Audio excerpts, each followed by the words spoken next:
ক্ষেত্রে অনুরোধটা করবো যে আমি কিন্তু সবসময় কাজের আগে জানিয়ে দিই আমি কার সাথে কাজ করছি।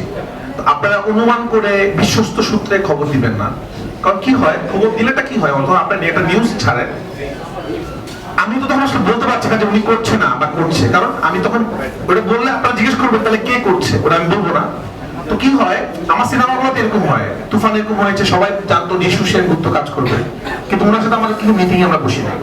একটা ডিরেক্টর একটা সিনেমার আগে অনেকের সাথে বসে, একটা সিরিজের আগে বসে, একজনের সাথে কাজটা হয়, একজন চুক্তি হয়, কাজ হয়। তো আপনারা দেখেন ওই যে নিউজটা ভাইরাল হয়েছিল, আমাদের পক্ষ থেকে কিন্তু আমরা কোনো স্টেটমেন্ট দেই নাই যে অমুক থাকছেন। আমি সিরিজের আগে অনেকের সাথে বসতেছি, শুধু এই সিরিজ নিয়ে না, আমার সামনে সিনেমা আসতেছে যার নাম বলেছেন দিশা, অনেক গুণী অভিনেত্রী এবং উনি এখনো সিনেমা করে নাই। আমি চাবো না অবশ্যই আমার কোনো সিনেমাতে দিশা থাকুক, কারণ আমি দিশাকে লঞ্চ করি। তো অনেক কিছু একটা প্ল্যান চলছে, অনেক কথা হচ্ছে, ব্যাটা বলে যার সাথে মিলে তার সাথে আমরা কাজ করি। নিউজটা ফ্ল্যাশ হয়ে গেছিল কিভাবে জানি নেগেটিভ ভাবে, তো সেই জন্য হয়েছে।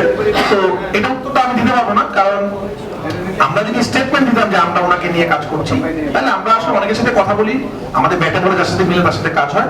বাট এই প্রজেক্টটা আমার কাছে মনে হয়েছে পূজা পারফেক্ট, পূজার জন্য বা তিশার সাথে আমার কাজ করার খুব ইচ্ছা। আমি আশা করবো খুব তাড়াতাড়ি হয়তো তিশার সাথে আমার সিনেমা হবে ইনশাআল্লাহ।